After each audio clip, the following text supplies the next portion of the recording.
নমস্কাৰ বন্ধু বান্ধৱীসকল, আপোনালোক সকলোকে আমাৰ ইউটিউব চেনেল জ্ঞান তীৰ্থৰ অন্য এটা ভিডিঅ'লৈ পুনৰ এবাৰ স্বাগতম জনাইছোঁ।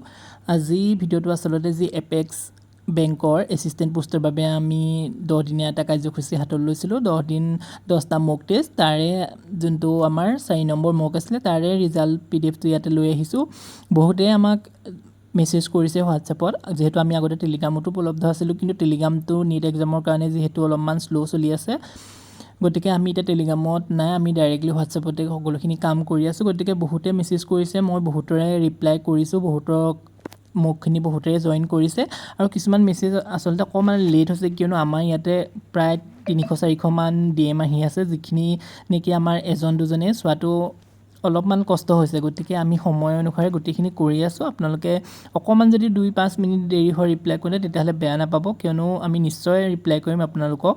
বহুতে সুধি আছিলে আচলতে কুৱেশ্যনসমূহ কেনেকুৱা, পেটাৰ্ণ কেনেকুৱা ৰাখিছে, এক্সামত ইয়াৰ পৰা আহিবনে নাহে। আচলতে আমি ইয়াৰ সম্পৰ্কে ইউটিউবত কিছুমান ভিডিঅ' দি থৈছোঁ। আমি কাকো মোক আপোনালোকে লগ বুলি কাকো আমি জোৰো কৰা নাই তেনেকৈ। গতিকে আপোনালোকে যদি বিচাৰে ইউটিউবৰ পৰাও পঢ়িব পাৰে, আৰু মকটো একচুৱেলি নিজৰ কনফিডেঞ্চ বিল্ড কৰিবৰ কাৰণেই দিয়া হয়, আৰু এক্সামত বহাৰ আগতে আপোনালোকে এনেকুৱা ধৰণৰ মকবোৰ এটেণ্ড কৰিলে আপোনালোকৰ নিজৰো বহুতখিনি কনফিডেঞ্চ বাঢ়ে। আৰু আমাৰ পৰা মক লোৱা বহুতেই আমাক পজিটিভ কমেণ্ট দিছে, আমি কিছু ভিডিঅ'ত সেই কমেণ্টবোৰ ফিডবেকবোৰ আপোনালোকক দেখুৱাইছোৱে। গতিকে যদি ইচ্ছা কৰে আপোনালোকে ল'ব পাৰে। 99ত আপোনালোকৰ 10খন মক পেপাৰ, আৰু যদি আপোনালোকে 4খন ল'ব বিচাৰে তেতিয়াহ'লে 49 পে' কৰি আপোনালোকে 4খন ল'ব পাৰে। এইখন আচলতে আমাৰ যি মক এক্সাম 4, এই মক এক্সাম 4ৰ মেৰিট লিষ্ট হয়, যোনটো আমি জুন 21 তাৰিখে কণ্ডাক্ট কৰাইছিলোঁ। ইয়াতে যদি আমি ডাইৰেক্টলি মাৰ্কছসমূহ চাওঁ, ইয়াতে প্ৰথম পাইছে আদিত্য মালাকাৰে। তেওঁ টোটেল 125 কুৱেশ্যনৰ ভিতৰত তেওঁ 117টা কুৱেশ্যন কাৰেক্ট কৰিছে, আৰু তেওঁ টোটেল মাৰ্কছ পাইছে 93.6। তেওঁলোকৰ প্ৰিপেৰেশ্যন সঁচাই বহুত বেছি ভাল হৈছে। লগতে তেওঁ ছেকেণ্ডত আছে ঋতুপৰ্ণা, তেওঁ 115টা কাৰেক্ট কৰিছে, তেওঁ 92.8। মানবী বৰা 115টা কাৰেক্ট কৰিছে, তেওঁ 92। বেবী কে 114টা তেওঁ কাৰেক্ট কৰিছে, তেওঁ 87.2। তেনেকৈ ভাৰত দিহিঙীয়াই 100টা কাৰেক্ট কৰিছে, তেওঁ 86.4। ঋতুৰাজ ফুকন 100টা কাৰেক্ট কৰিছে, তেওঁ 80.0।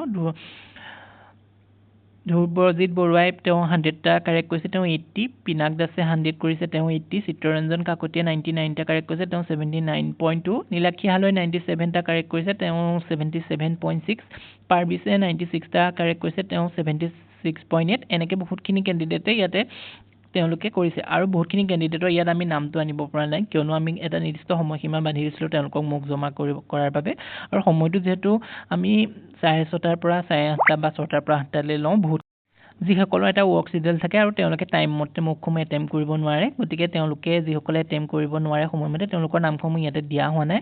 আৰু বহুতে পাছত আমাক জমা কৰে, সেই তেওঁলোকৰ নামখিনি নাই, খালি 10-15 মিনিটৰ ভিতৰত যিখিনিয়ে সময়মতে মকখিনি ছাবমিট কৰিছে তেওঁলোকৰ নামটোৱে দিয়া হৈছে। বাকীখিনিও হতাশ হ'ব নালাগে, তেওঁলোকেও ভাল প্ৰিপেৰেশ্যন কৰিছে, তেওঁলোকেও ভাল মাৰ্কছ পাইছে। গতিকে এনেকুৱা ধৰণে আমি যাতে তেওঁলোকৰ কনফিডেন্সসমূহ বুষ্ট হয়, আমি তাৰ কাৰণে এনেকুৱা ধৰণৰ মেৰিট লিষ্টবিলাক তেওঁলোকক প্ৰকাশ কৰি গ্ৰুপতে শ্বেয়াৰ কৰি দিওঁ, যাতে এইখিনি চাই তেওঁলোকে উইক পইণ্টসমূহ নিজে বুজি পায়, লগতে এক্সামটো দিয়াৰ আগতে অলপ হ'লেও কনফিডেঞ্চ আহে। গতিকে যদি আপোনালোকেও ল'ব বিচাৰে তেতিয়াহ'লে ডাইৰেক্টলি আপোনালোকে হোৱাটছএপত কণ্টেক্ট কৰিব, ডেছক্ৰিপশ্যনতে আমাৰ হোৱাটছএপ নাম্বাৰটো দিয়া থাকিব। গতিকে যদি ভিডিঅ'টো চাই ভাল লাগে তেতিয়াহ'লে লাইক কৰি দিব, আৰু যিসকল আপোনালোকৰ বন্ধু বান্ধৱী পৰিয়ালবৰ্গৰ লোকে এই আছাম এপেক্স বেংকৰ এক্সাম দিবৰ বাবে সাজু হৈ আছে তেওঁলোকৰ সৈতেও ভিডিঅ'টো শ্বেয়াৰ কৰি দিব, লগতে এনেকুৱা ধৰণৰ ইনফৰ্মেশ্যনবোৰ পাই থাকিবৰ বাবে আমাৰ চেনেলটো ছাবস্ক্ৰাইব কৰি দিব। ধন্যবাদ।